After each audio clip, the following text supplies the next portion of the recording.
Good evening, everybody, and welcome to Story Hour. I'm your host, Daniel Marcus.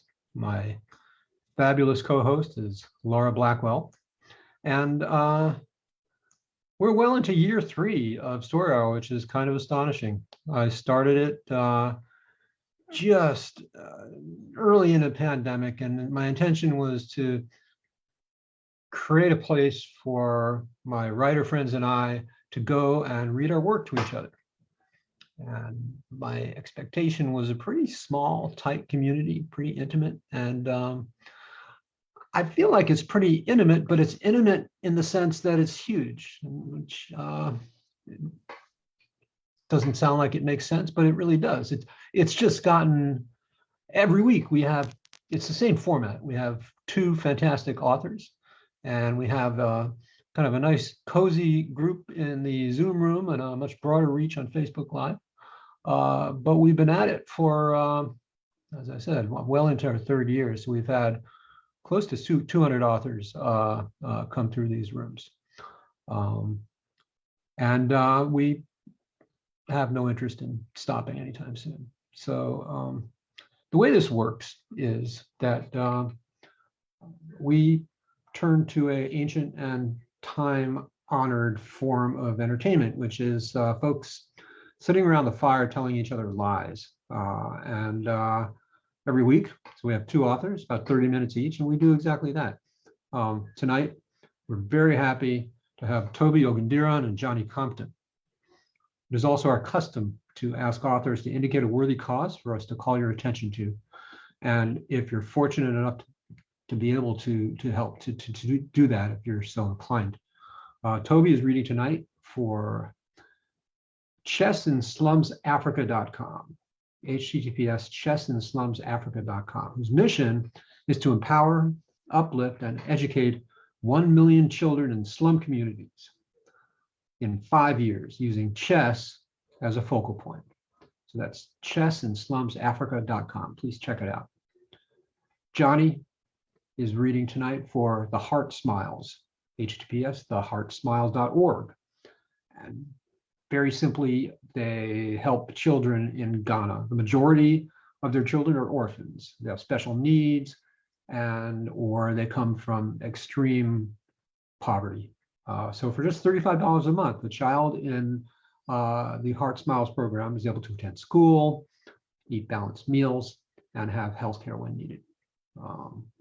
Theheartsmiles.org. So 2 extremely worthy causes. And you know what? I've forgotten to ask which of you all want to go first.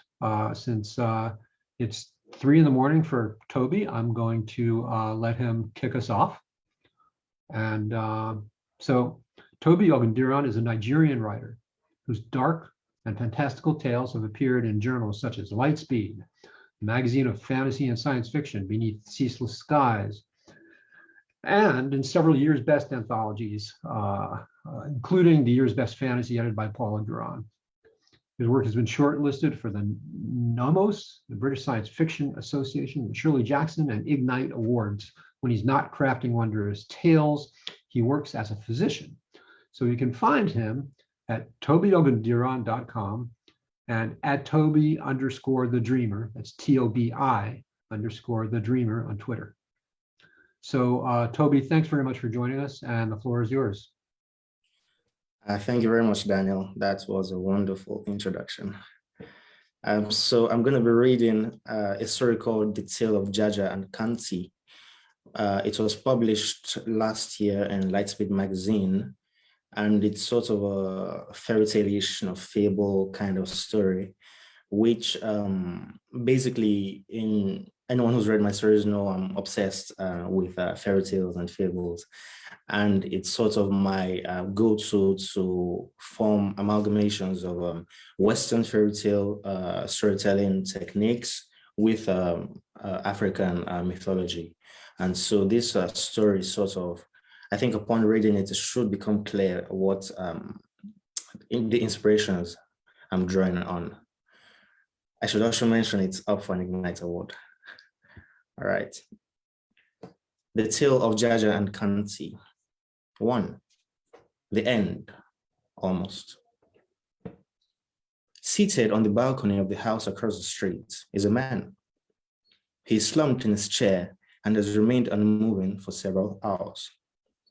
The tattered phrase of his agbada spreads about his person like an old silk cloth, snapping in the wind. His equally tattered hat is positioned on his head such that you cannot see his face. He has maintained this position for nigh on a day, which is much, much longer than you think. If you think him dead, then you will be wrong. If you think him alive, well, look closely. You may find that the skin of his hand is the texture of old wood, the shriveled grains of a tree long exposed to the elements. You may find that the wrinkles on his face are unmoving, the tight curls of his beard a little too solid, the globes of his eyes a little too elliptical. Don't be alarmed, but it's exactly as you think. He is made of wood. After some 500 odd years of roaming the treacherous terrain of the midworld, his journey has led him here. Now, sprawled on that balcony as unmoving as a tree, waiting. 2. The years before. Jaja's first memory is of a weeping, wizened face. Papa? He stretches to touch his papa, and a thin wooden hand appears in his line of vision. Oh, Papa gasps, tears streaming down his cheeks, even as he smiles. Oh, bless the stars. As Papa sweeps him off the table into a hug, Jaja sees the hem of a dress vanish as the shop door clatters shut. He glimpses the impression of the woman through the dusty shop windows. This is the first he sees of the woman who gave him life, his mother. The act of procreation was a deceptively simple thing. Papa carved him from the finest wood, and the woman he calls mother filled him with life. Who is she? Jaja asks Papa several times in the intervening years. It is from Papa he learns her first name, Morimi. Morimi? Yes, my boy, says Papa, filing the wood that will become the hand of a new toy. Jaja wonders vaguely if that is how he was assembled. He knows that that is how he was assembled. I met her at the edge of town on my way to the forest to... Papa gazes shiftily at Jaja. Life had not been very good to me, you see. Once I had been wealthy, the most renowned toy maker in all the land. But soon people forgot about me, and the shop became as silent as a tomb, quite as still when my wife died. So I decided to walk into the forest, walk until I could walk no more. It was hard to notice her at first, yes, because her skin was the dark of midnight, but her hair, oh, it was like light trapped in locks. His eyes gazed with the sheen of reminiscence. There was something about her that made me forget my troubles. She said, "That is a fine boy you have there, sir."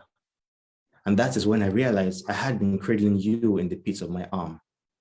My wife and I, we never could have children, see?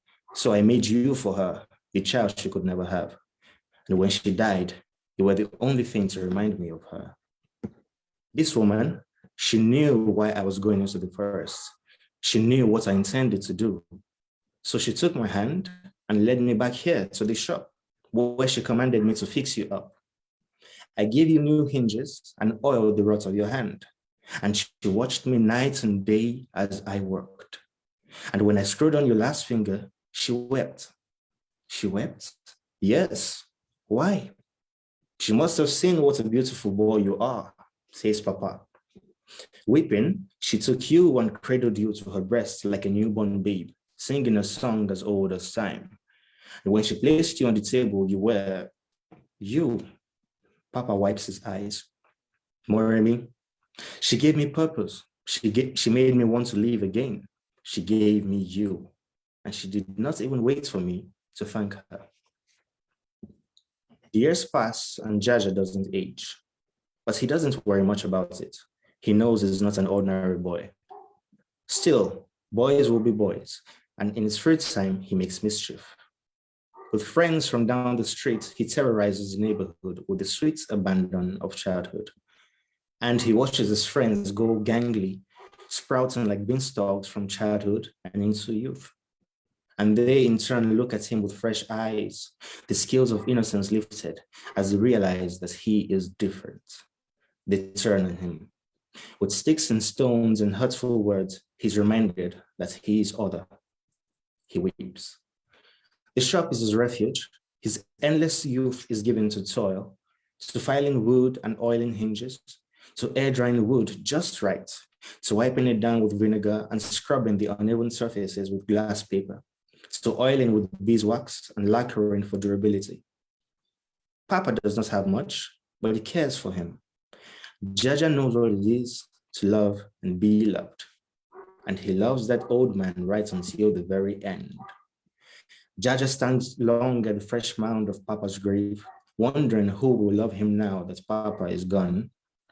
That is the moment he decides to find his mother. That is also the moment he starts to age. 3. The search.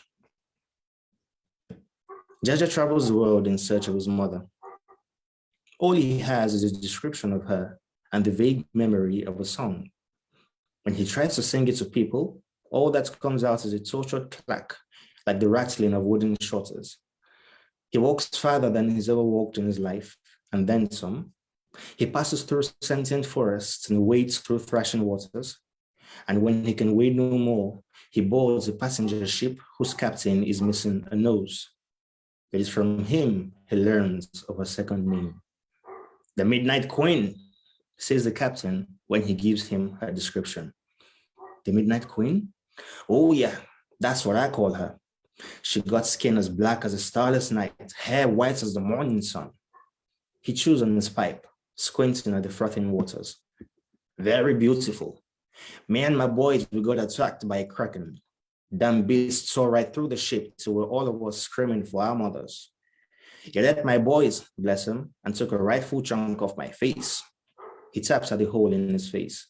I was convinced I was dead. Everything went black. Next thing I know, I hear singing and the kraken is dropping me all sweet and nicely on the shore. I saw her then, very briefly. Could have sworn I was hallucinating, but I no forget her since. Jaja looks in his eyes and thinks he can see something there. Kinship. This be 100 years ago when I haven't aged a day since. Jaja feels his age in the creak of his wood and the rust of his hinges. He is startled to learn how much time has passed since he set out on his quest. The world changes around him as the years pass, and he remains the only constant. He feels like the axis around which the wheel of time spins.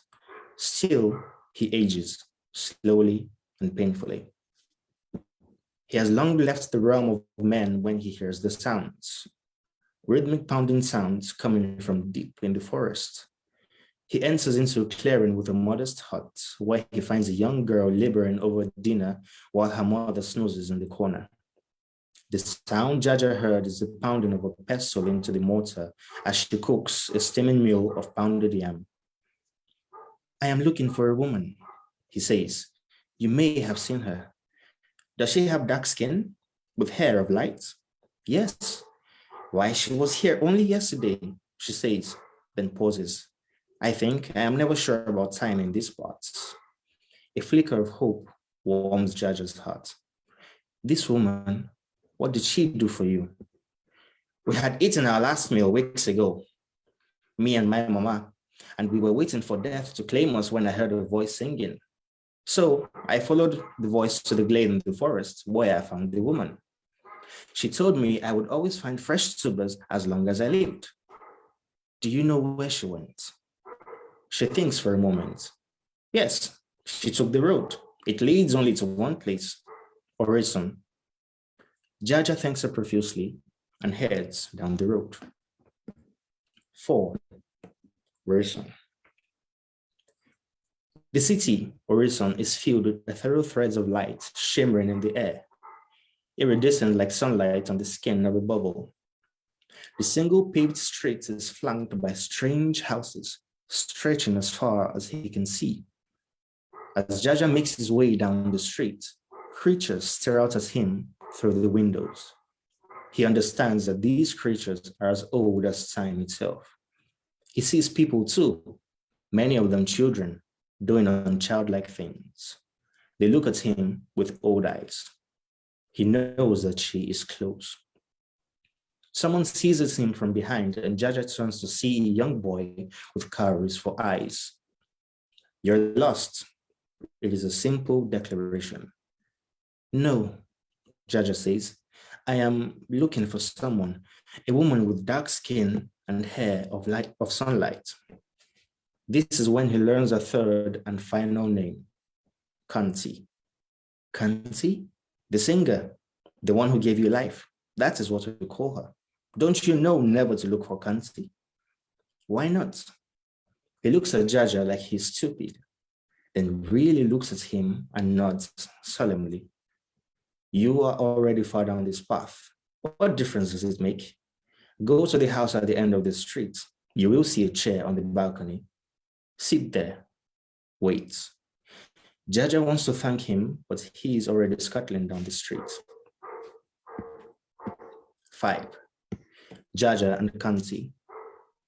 Here is the singer, Canti. She was before the dawn of time and will be long after. She sang the world into existence and will sing it into oblivion. She knew the moment he decided to search for her. She followed him through whispering forests and thrashing waters to dissuade him. She has watched him sit there for nigh on a day, which you now know is much, much longer than you think. Hoping he will go far away and never seek her again. Hoping he doesn't set eyes on her a second time. She opens the door and crosses the street toward him. Jaja sits up at her approach, taking off his hat. Mother, he whispers. Her heart shatters. She has been called many things, Canti, the Midnight Queen, Morimi, Olua, but never mother. It is a word that carries the weight of his pain and yearning. It is a word that drips of undying, unparalleled love. It is a word she's longed to hear ever since she learned to sing. You shouldn't have come. Her tears betray the swell in her heart. Twice you can look upon me. Jaja rises, the old wood of his body groaning in protest. He reaches out a hand and touches her. I am life and death, she says. Hasn't he known this? Hasn't he suspected from the stiffening of his wood, from the rings that marked his ears, and from the rust of his hinges that he drew closer and closer to death? But none of that matters, because all he wants, all he's ever wanted, is to feel love, if only for one last time. She presses his head to her breast in a gesture to mirror when she sang him to life. Tell me you love me, mother. She will tell of all the ways she loves him, explain the endless facets of that word and what they mean. She will tell of the dying note of her life song thrumming in his wood, of how in a moment of weakness she sang a desire into him. She will tell of how quickly she fled so he wouldn't see her, so he would never die. But words are not enough, have never been enough for one like her. So she gathers him in a hug instead. I will sing you a lullaby, my son. The tears that flow down her cheeks are hot. Yes, says Jaja. Skin as dark as night, hair like locks of light. This is the last he sees of the woman who gave him life. I would like that very much. The world explodes with her song. 6. The end. Standing on the balcony of the house across the street is a tree. It is a magnificent tree with each limb spreading out regally in the directions of the 7 worlds. The leaves are tendrils of light hanging from the limbs like curtains of dawn itself. The powerful roots are firmly entrenched in the earth of the midworld. The tree has stood for a long time, which is longer than you think, and will stand for even longer. Look closely. Upon closer inspection, you may find carved into the trunk the lines of an ancient face, the delightful crinkles of old eyes, the suggestion of lips upturned in a contented smile. Don't be alarmed, it is exactly as you think. That's the end of the story.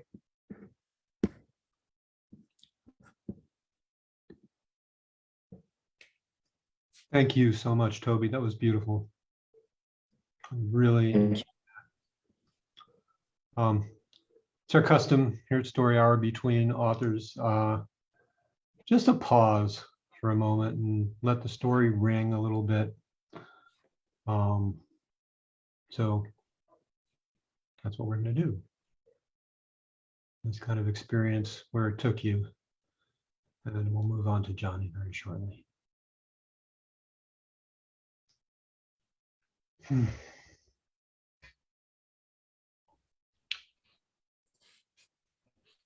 All right.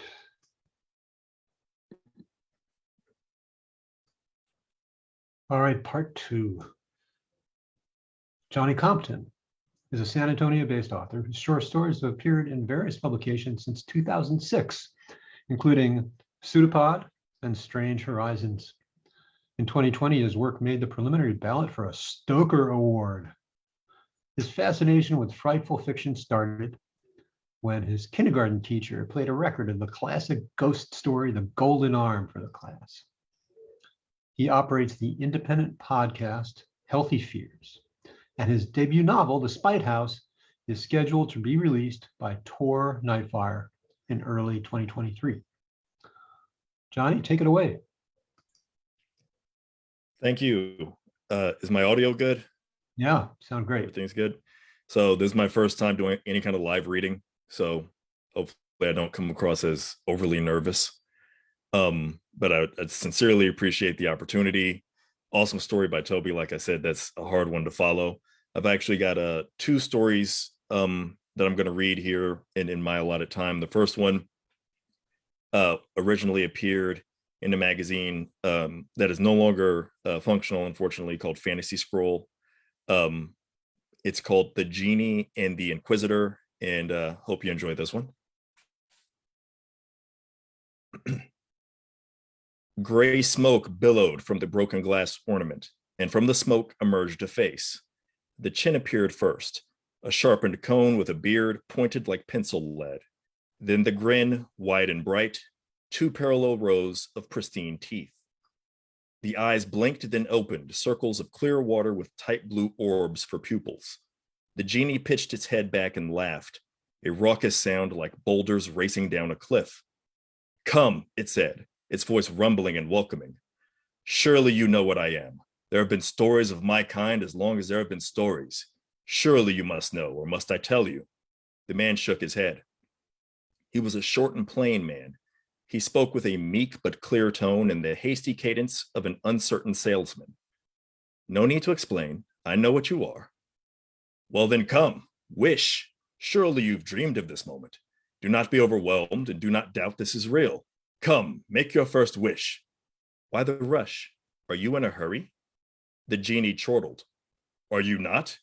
Your dreams await you. Come." Yes, come make my first wish. I only get the 3, don't I? Isn't that the rule?" "It is." "So why the rush? Wouldn't it be wiser of me to take a moment, be sure of what I want to wish for?" Another avalanche of laughter. "Trust me, dear man, I've met many of your kind. You are all interesting in your own way, and yet you all have an unbelievable talent for outsmarting yourselves. The wish you should speak is whatever has lived in your heart the longest, whatever you've dreamed of wishing for in this very moment, which I know you've dreamed of, as all of your kind has. Happiness is not born of the mind, but of the heart. What you think you want, you'll come to regret. What you've yearned for is what you'll cherish." The man shook his head, removed his glasses, and rubbed his eyes. "You really are all the same," he said. The genie narrowed its eyes. "What was that?" The man put his glasses back on and stepped forward. "You want my wish? Here it is. I wish for you to answer any question I ask with absolute, unambiguous honesty." A brush of wind seemed to pass through the smoke, scattering the jinn's face into a scowl. "I'm not sure I understand. You wish for me to—" "I won't repeat myself," the man said. "You heard me. You're suspicious too. It's an odd wish, but it is what I want. I won't reconsider or rephrase. Now grant what I've wished for as you are meant to do. His last words held no true sway, but as a reminder to the jinn of its role, they were as effective as a command. The genie composed itself and said, "Granted." Then it forced a broad smile, one worthy of a devil that had come upon a trove of unclaimed souls. "So what questions do you have for me, little man? If I were to be careless in how I phrased my next wish, would you use that as an opportunity to turn my wish against me?" "What precisely do you mean by turning your—" "You know precisely what I mean." The genie remained silent, though its wraith-like face appeared to harden around one eye. Small gray pustules budded where its once smoky countenance had solidified. "You're going to make me elaborate," the man said. "Fine. If I were to ask for a sum of money but didn't specify how the money should come to me, would you take the liberty to provide the money in a way that you know will bring me harm? Let's say, give me the money due to an accident. I do have insurance that covers me for death and dismemberment. I didn't specify that I'd have to live to enjoy my money or that I'd have to remain physically intact. Or perhaps the money would come to me by illegal means for which I'd soon be convicted.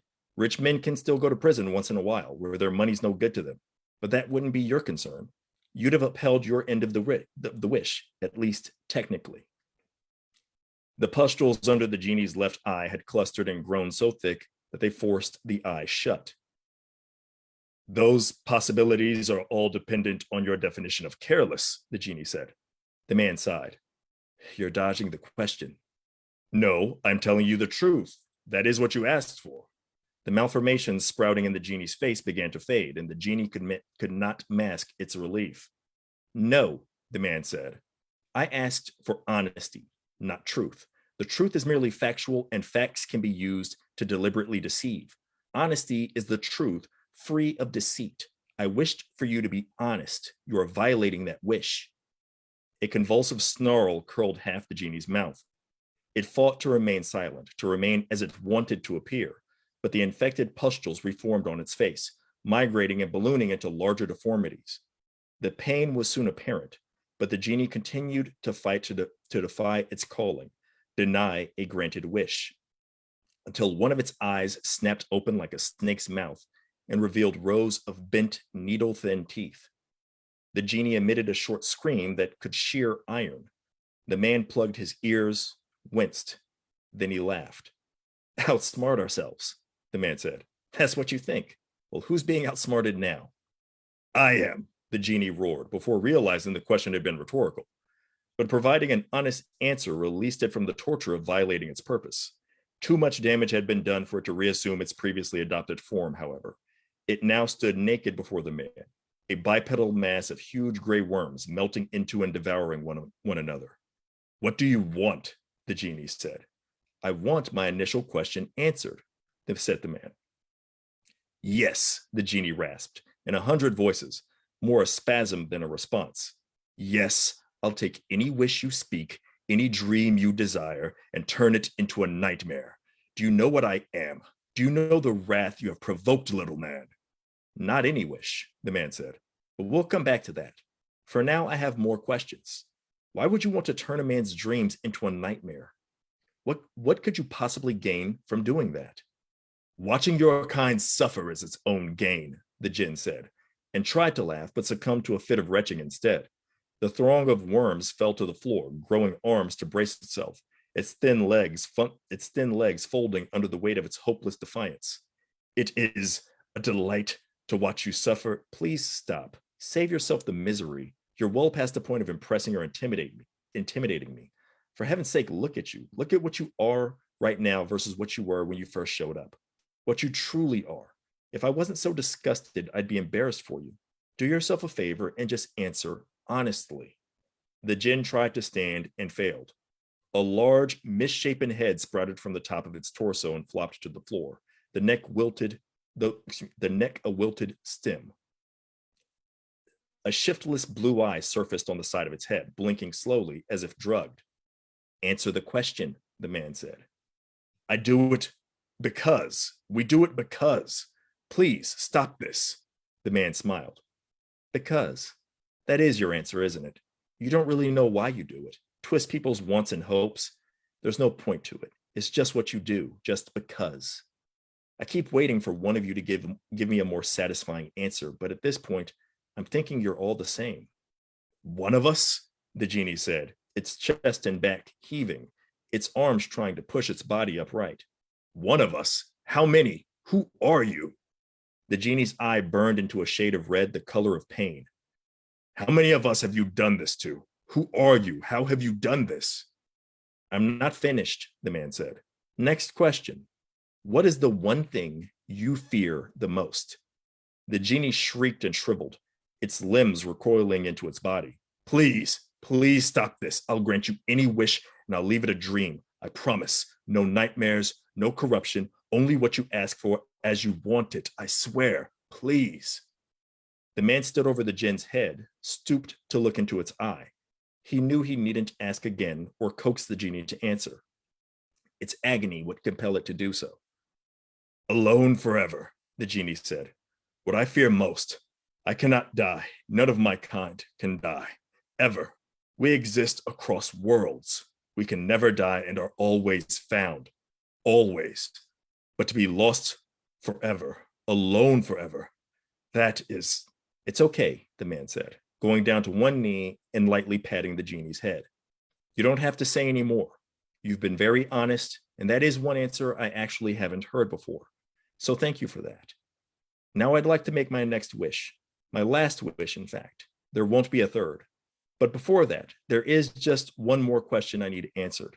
And remember, truth without deceit. Now, how exactly should I phrase my next wish to ensure that your worst fear comes true?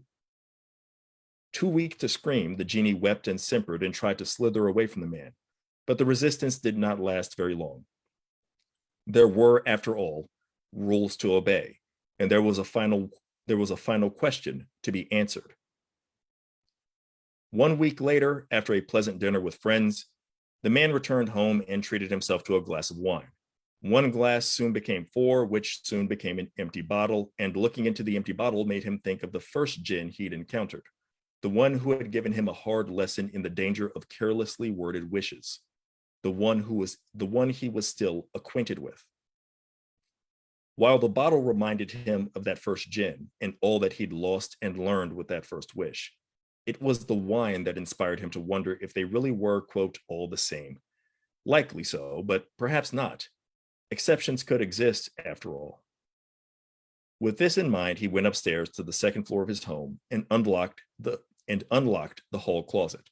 Something on the floor, something shapeless and as thin as a day's layer of dust, shivered to life and slunk away into the corner.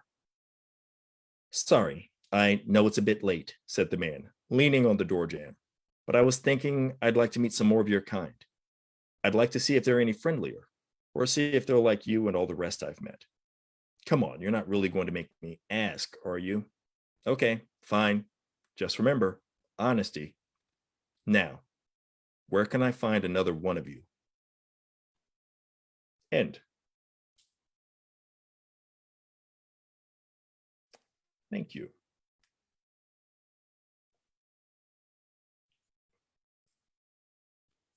So that's the first story that I'd had slated here to read, and then the second originally was published in On the Premises magazine in 2020. This is a slightly abridged version, just for time's sake here. And this is a speculative fiction story that is also a crime story, a kind of a hard-boiled crime story that is inspired by Ambrose Bierce's An Occurrence at Owl Creek Bridge. So that's kind of all of the trappings taking place here. And hopefully that inspiration will become apparent at a critical juncture here, and then things take a bit of a turn. So I'll get into this second story, which is called Strength in Numbers.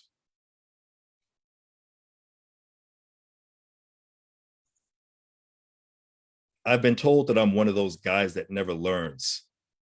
I disagree with this, but it doesn't matter what I think. The man pointing a pistol at me thinks I'm the type who never learns. I can't be too mad at you. says Blake, the man with the gun. If guys like you ever got a clue, I'd be out of work. Blake's smile looks like a mouthful of broken porcelain. He's a stack of twigs held together by glue and strings, but that gun transforms him into a heavyweight. The three hoods standing between me and the door, Kinsey, Levi, and Wade, dissuade me from trying to run for it. Unless I want to try the window, that is, but my apartment is on the 4th floor. The impact with Gracie Street wouldn't be much fun and would only save Blake the trouble of shooting me.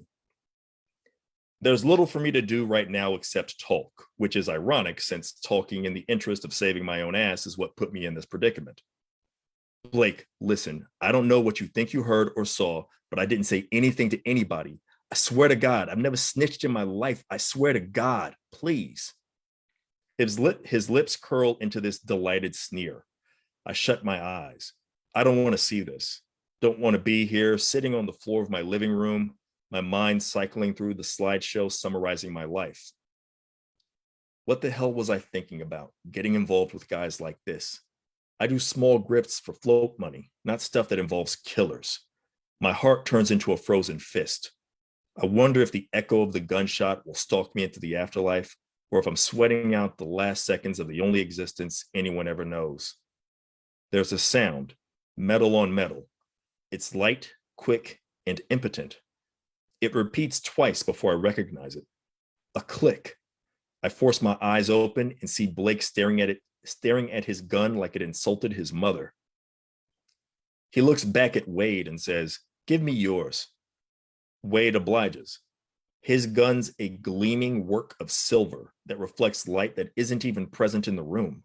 This gun belongs in the Smithsonian, not in the palm of an angry gangster. Even Blake seems seduced by the beauty of this pistol, staring at it like he isn't sure of its purpose. He gets over it and aims the gun at me. I stare down the barrel, unable to shut my eyes this time, and the nozzle is like a tunnel that I'll fall down forever. No light at the end of it, just blackness. Blake squeezes the trigger. Click. A simple symphony of survival. I can't keep from grinning. Is this a joke? Blake says. I jump to my feet and charge past him and his boys while they seem confused by my sudden luck.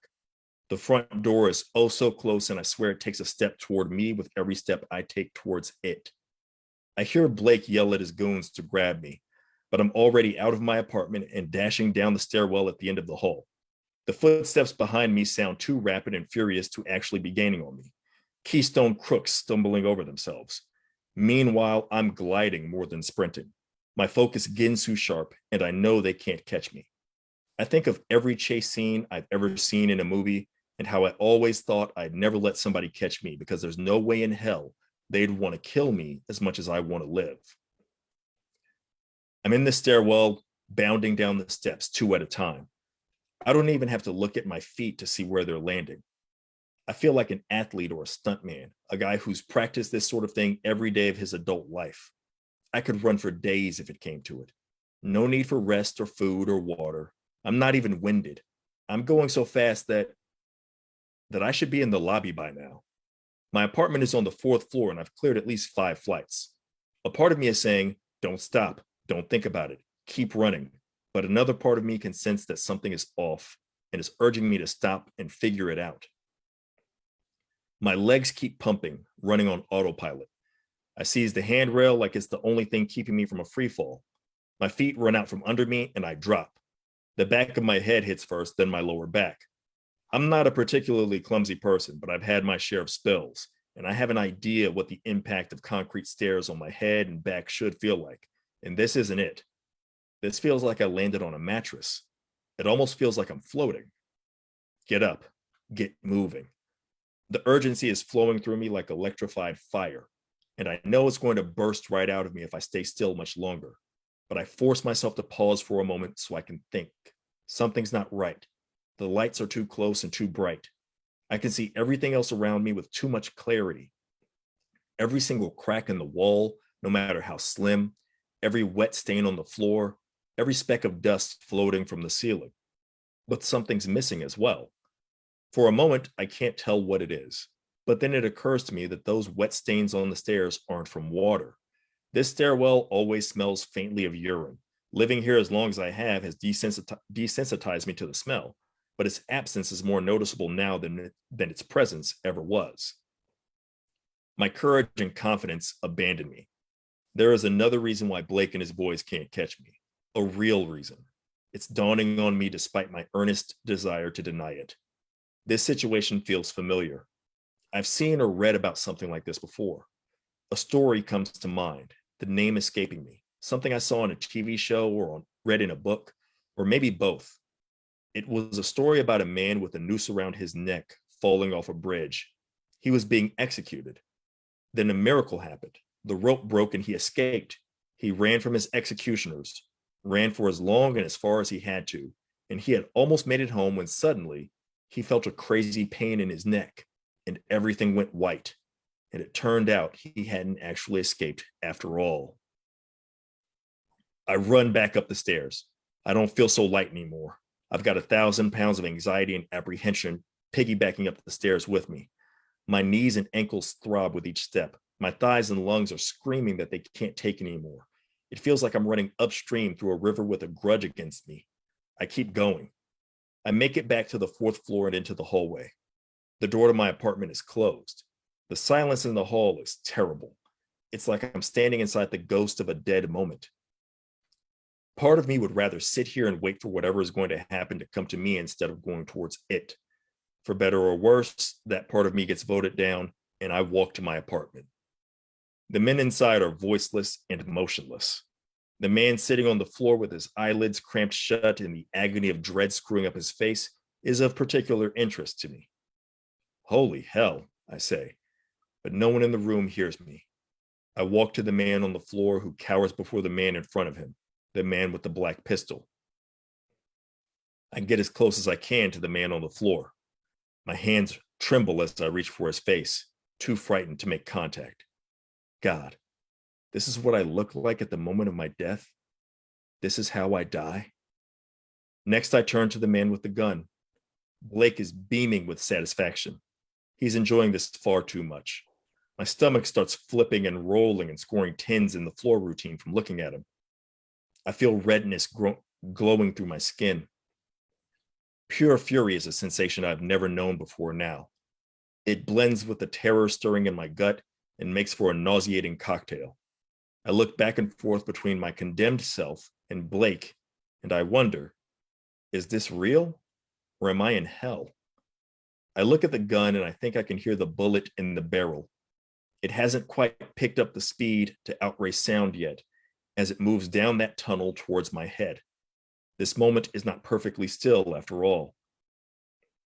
Time is crawling forward, shoving the present into the past a microsecond at a time. And when this moment becomes history, the other me that I'm staring at will have a fresh hole in his pretty face.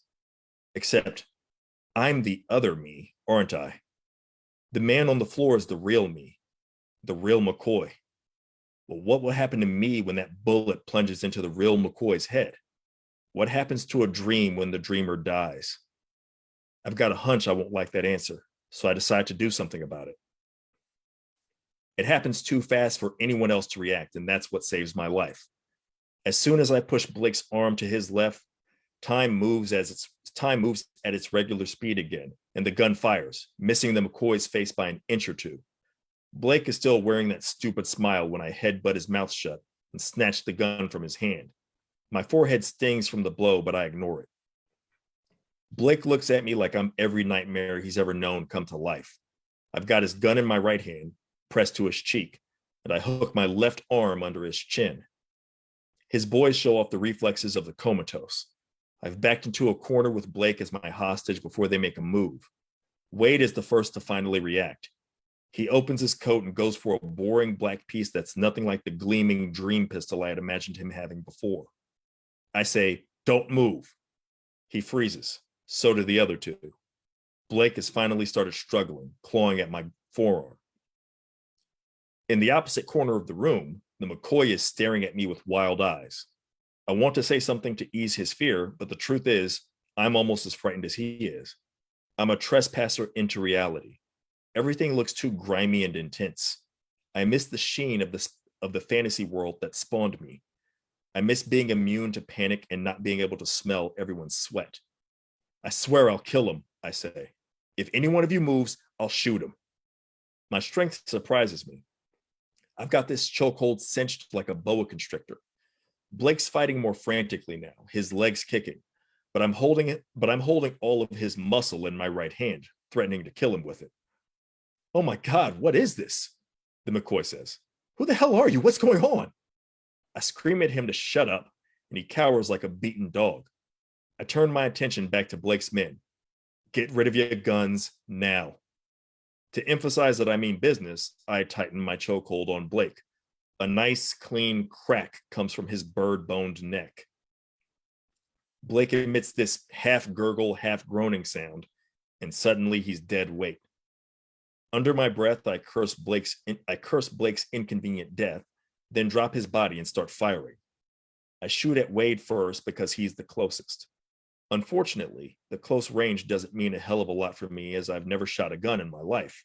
Still, out of 5 shots fired, 2 find a home in Wade's stomach and send him to the floor. Levi draws on me, and I'm praying for the McCoy to get off his ass and tackle somebody, or kick somebody in the groin, or make some loud, distracting noises. Do something to be useful. Instead, he starts for the door, which isn't the bravest thing he could have done, but probably the smartest.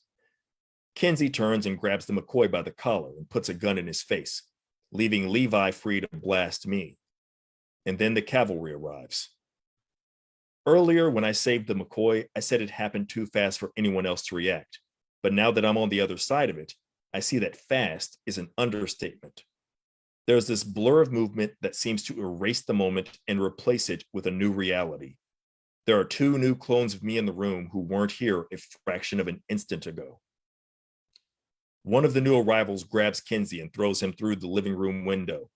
Kinsey's scream tells me that the fall to Gracie Street is every bit as unpleasant as I imagined it would be. The 4th me has tackled Levi to the floor and is trying to wrestle the gun away from him. Levi's a big man, and he manages to fight off my clone, punching him in the face with his free hand. Unfortunately for Levi, he's all out of teammates. I walk over, put Blake's gun to his temple. Can't afford to miss. The shot cleans out his skull. The gunfire has my head ringing like a bell tower, so it takes a while for me to hear Wade's grunting. I look at him. He's pressing against those holes in his stomach as hard as he can, but unless a couple of little Dutch boys show up to plug the leaks, the bleeding isn't going to stop. I remember reading somewhere about how gut shots are super torturous, and damn if Wade doesn't look like he's in all kinds of pain. I point the gun at his head and fire. I may have recently become a killer, but I'm not a jerk. No need to let the guy suffer. It's just me, myself, the McCoy, and I in the apartment. The McCoy is easy to single out. He's the sniveling mess crawling toward the door and looking at the rest of us like we're space invaders. What the hell is going on? He says. Hey, relax, I tell him. You're among friends, right? I smile at him and the other 2. One of the 2 newest doppelgangers smiles back, but the other one, he's got a face of stone that Mount Rushmore would envy. I know what he's thinking. I'm thinking the same thing, and it's not, how did this happen? It's, how does this work, all of us living in the same world together? How do we all get out of here? It doesn't work, and we don't. I pop 2 rounds into the McCoy's knees. The clone who had been all smiles jumps back. What the hell are you doing? Smiley asks me. Mr. Stone tells him, look around. 3 bodies in the room, 1 in the street, and then there's the 4 of us. We can't all be here when the cops come, but one of us has to stay here to answer for it.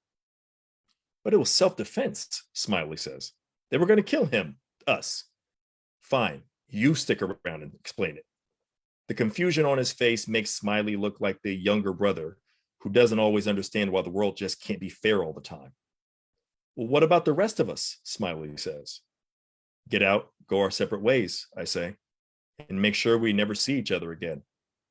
Smiley nods, but his eyes betray his uncertainty. Let's get going, Mr. Stone tells him. Smiley turns to walk out the door. That's when Mr. Stone puts the gun to the back of his head and fires. Smiley never sees it coming, so there's no chance of him summoning a clone to save himself. He drops dead to the floor. Mr. Stone kicks him over and fires 6 more shots into Smiley's face, leaving him unrecognizable. If we had time, he'd probably burn off Smiley's fingertips, but this should be enough to leave the cops confused or at least preoccupied. Mr. Stone turns to me, and it's like looking into a cursed mirror. He's not just a clone, he's a version who went wrong. I figure he's mine, a copy of a copy, and Smiley belonged to the McCoy. I wonder if he's wondering whether he'd die if he shot me now, or if coming into the real world means he's no longer a dream, depending on the survival of the dreamer. You won't see me, he says. Likewise.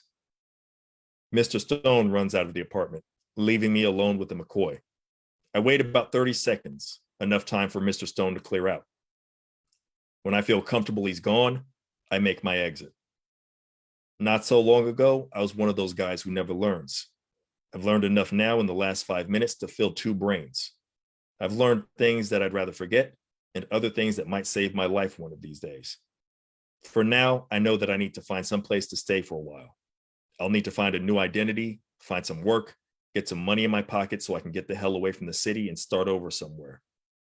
But before I get that fresh start, I know that I'll have to track down Mr. Stone and make sure I see him before he sees me.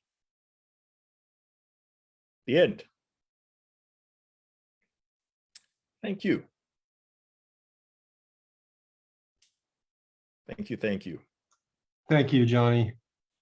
You have quite a range. I really appreciated both stories tonight because they couldn't be more different, but they're both you, man. So so thank you for sharing them both. I appreciate that. Thank you. Thank you, thank you. Thanks everybody for listening and giving me this opportunity again. Thanks to Tobi as well. The pleasure is entirely ours. I want to apologize to you all. We had a disruptor come in and make some really disgusting comments, but I think several of us moved to boot her out simultaneously, so she's gone. So sorry about that. Doesn't happen often, but it does happen. We're in the wilds of the internet. So anyway, I want to thank both of our readers tonight for a great story hour. Next week, we have Laura Gray and Richie Narvaez. So please come back. And between then and now, please take care of yourselves, take care of each other. I also want to acknowledge my fantastic co-host once again, Laura Blackwell. So good night, everybody. See you next time. Thanks so much. Good night. Thanks everyone. Night. Yeah.